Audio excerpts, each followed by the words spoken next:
This is Ile Alayo. Yes, baby.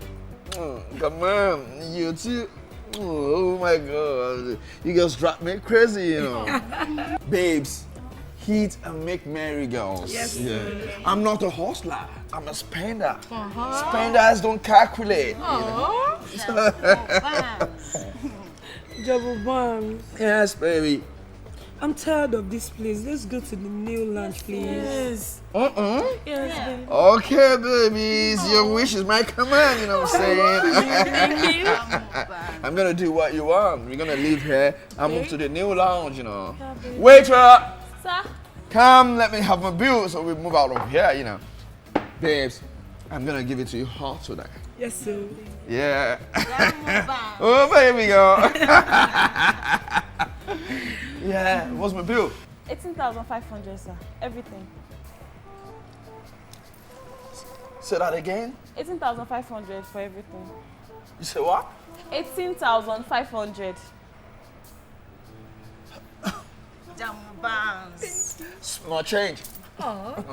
That's pretty small. I thought it was going to be more than that, you know. I'll call you back. All right. Come on, baby. I love you girls. Love you You too, treat me darling. right. You drive me crazy. Oh, you know what I'm saying? Thank you, baby. Okay, I want to go use the ATM. Okay. I'll see you guys in a jiffy, okay? All right. Come on, baby. Oh my God. See you later, yeah? All right. All right, yeah.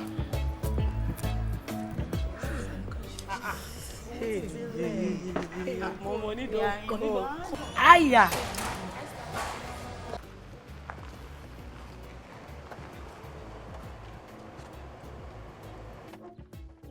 Shade. Come in. I want to see you guys, man. Come on. Get up.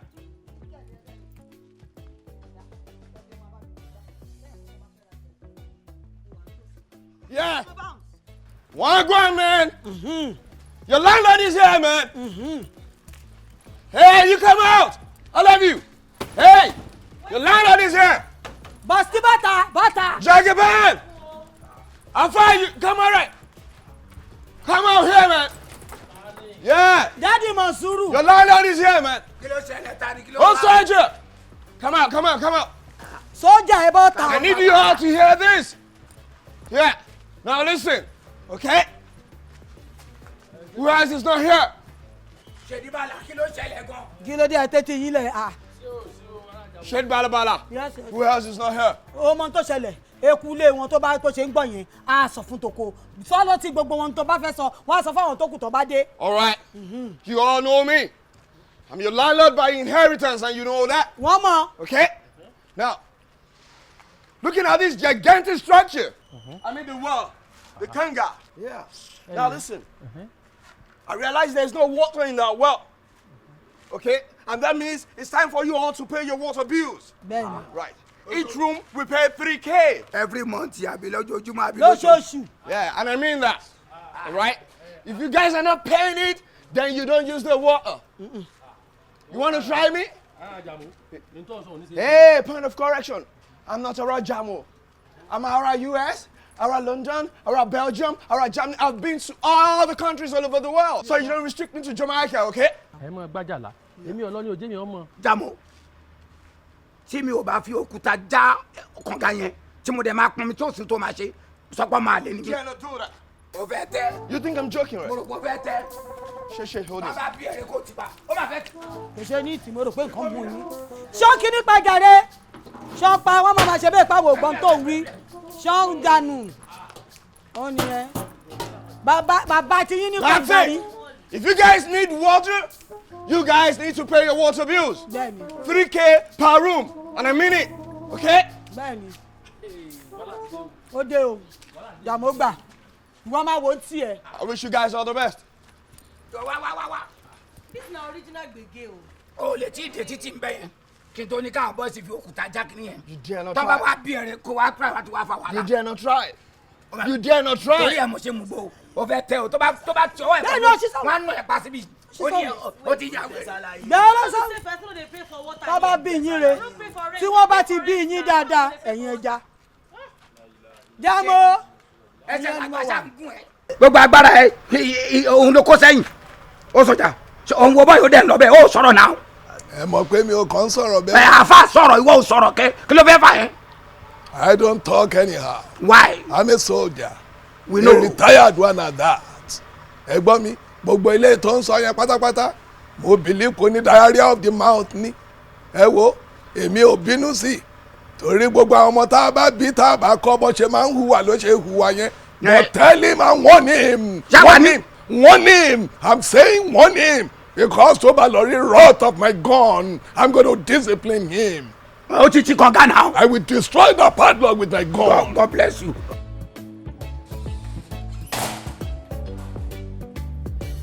Hey babes, you okay? You're right.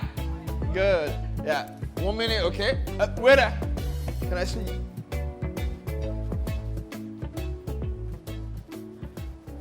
Yeah, here you go. There's a problem, babes. All right. It's a challenge, but not a major challenge. We're gonna sort it out, okay? All right. Me a robot, right? I don't understand. No. I think the machine is crazy. I think there's something wrong somewhere because I use 5 cards. I just slot card missing the machine. Yeah, she look by me, you know, and I don't understand. You know, yes, I used my Visa card, my debit card, my pound sterling card, my dollar card. What that baby wear me? You know what I'm saying? You know. Yeah. She buy. And she transfer now. I don't do transfer. I don't have a Naira account. Look at me. I don't live in this country, okay? Yeah. You pay to buy free card, but no machine. Yeah. With my phone Naira, so I can pay you. In Nigeria. Yeah. Okay. See, I've been to the US, to the UK, to Germany, to Jamaica. Hey, Lori Raw. What's Lori Raw? You are lying. I'm not lying. You are lying. Hey, see, give me my money. Jamo Banks. Hey girls. Hope everything is alright. We good. Not a problem. You people are not good though. You people are not good. You people are not good. See, you came here now. You bring girls. You people are drinking. You now you want to put debt on my own body. See, give me my money. Oh, hey, give me my money. Hey, now listen, okay? You don't mess me up. Who are you? I didn't live in this country. I'm a foreigner, you know. I'm Jamo Bounce. That's the name, okay? So get it straight, all right? Now, this is my car key, all right? I'll give you my car. When I give you your money, you give me back my car, okay? Let me That's see. my car. Let me see. Is this your car key or generator key? Hey, you don't mess with my car. That car is got a factory fitted AC. I don't even care. I don't even care. See, let's even go. Let's go. Go where? Let's go and look now. Maybe it's generator key that you give me now. No. Let's go. Babes, I'll see you guys in the jiffy, okay? We good. We're moving to the next level. Come on, babe. You don't rough and do it. Come on. Let's go. What do you mean? Let's go. tá a bá ní ká fojú inú wò dáadáa owó tí ẹni àmọ́ san fún mi kò bójúmu rárá a sanwó mi ebi kẹ̀kẹ́ lásán ni a mọ̀ sí bọ́ o ebi kẹ̀kẹ́ tí ẹgbẹ́ tí ẹ kọ́ àmọ̀ sínú rẹ̀ ni a sì lè mọ̀ sanwó rẹ̀ kódà.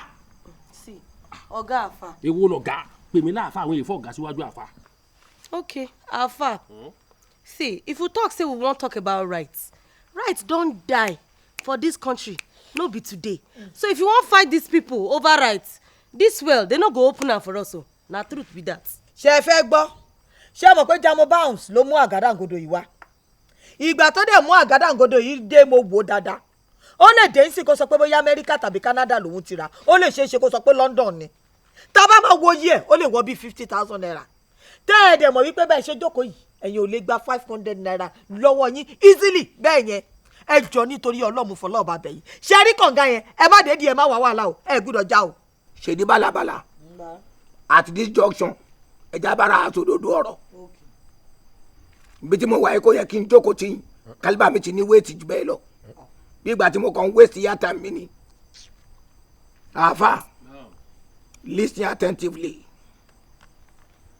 tọ́ba ní ká san 5,000 àbí 10,000 ìlàjì owó yẹn ẹ̀yin lè máa gbé torí pé ilẹ̀ ń lómi jù ẹ̀yin gẹ́gẹ́ bí àáfà ọmọ yín Mọ̀nsúrù àtìyàwó yẹn lẹ́hà ẹ̀yin mẹ́ta lẹ́ ń gba apátímẹ́ǹtì yín ẹ rántí pé ẹ márùn lẹ́ ń ṣàlùwàlà lójúmọ́ 3 times 5 ẹ jọ 3 times 5. 15 15 kọ́tọ̀ 15. ẹ̀ẹ́dógún. ìtọ́ àlejò tẹ bá ṣọgá ẹ lómi tẹ bá fún sáré ẹ lómi ìtọ́ àlejò ní tẹlẹ́ha. lọ́nà wo. God bless you. ẹlẹ́ha ó máa ń consume water gan bí mo ti ń tagbó ni màá jókòó tó máa bọ́ ta lọ fún sáré màá dẹ́ zoom eyes mi máa follow ẹ̀. àṣegá àlómi rẹpẹtẹ àfúnsárì àlómi rẹpẹtẹ gbà mí mò ń ka ẹ̀mẹ́jọ tí tẹ́lẹ̀ha ń lọ fún tó lọ ṣe gá tó lẹ̀ ń fún sáré máa ń rí gbogbo ẹ̀ náà. igbó labi. tíra labi. ẹ̀yin wo ẹlẹ́yàbí ṣe ń lọ sí tọ́lẹ́tì tí ń lọ rè tábà. a fi nǹkan bójú mi ibi tí mo ti ń tagbó mi kí n má ríran àbí. iná ń lé yín. kí ni ìyẹn wá jẹ́ ní ẹ̀ tó ń tagbó mọ̀ pé ń close mọ́ náà. What's so special in that? A man that knows his hand is such a good man. ẹ jọ rádaràda. torí kò yẹ kí n wà láàrin yín rárá as a retired soldier kò yẹ kí n jókòó sáàrin yín onídìí bálabàlà I had you. ó ń tagbó ọ̀rọ̀ gidi ló sọ èèyàn bá wo for the first time ó forí pípé sọ yẹn but let me tell you. If what you now want be say make I destroy that well, I get gone, which I take massacre the padlock. Daddy, elderly man that you are.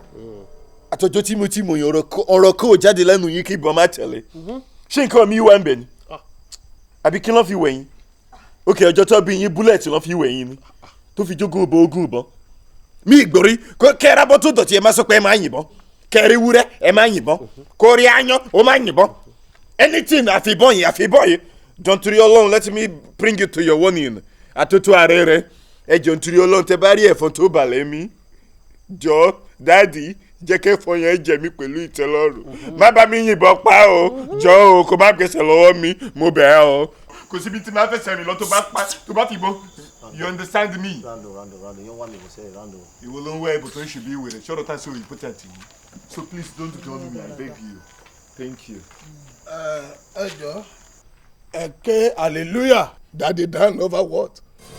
àní kan ṣe kànga kan lè rómi mu ìwọ ń sọ pé kan ké hallelujah ṣe hallelujah ló fẹ́ ṣe kànga ni. àṣà àjẹrì hallelujah ẹ kí hallelujah. ṣé méjì ó tó. Ètò wa wà ní káàkiri. Hallelujah sir, ẹ dáhùn hallelujah. ẹ jọ ìbéèrè kan lèmi ní. ta ló wáá pè mí náà. èmi ni mo kọlẹ̀kùn gbàgbàgbàgbà tí mo pè yín pé ká wá jókòó sí mi. ẹ̀yin lẹ wá pè mí. fún kínni. nígbà tẹ wá pè mí sí irú mítìn odidi ìránṣẹ́ Ọlọ́run tẹ wá pè mí sí irú mítìn ẹ̀yin ẹ̀ka bíbélì yìí ni níbi tá a ti kọ́ wípé wẹ̀mí ní àwẹ̀ mọ́ kí o sì wẹ̀mí kúrò nínú àìṣedéédéé mi àràárọ̀ Olúwa ló máa wá ń wẹ̀mí.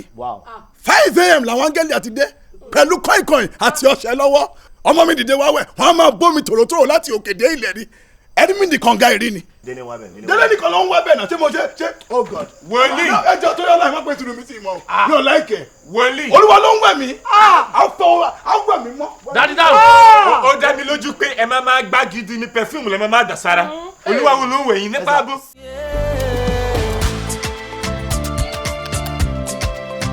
Ile Alayo, Ile Alayo. Waiting man no go see for this the motto. Every day na so trouble for this the motto. Soldier go, soldier come, problem no dey stop. Girigiri ẹsẹ̀ kí ló ń ṣẹlẹ̀ wọ́n tún ti ń jẹ̀ṣẹ́ o. In this house where you dey see o, you no fit rest o. Anytime, any day, dem no dey rest o. Face me, face you, palava, èyí tún lè kú o. Èrò ọjà olówó, kí láti máa ṣe yìí sí o.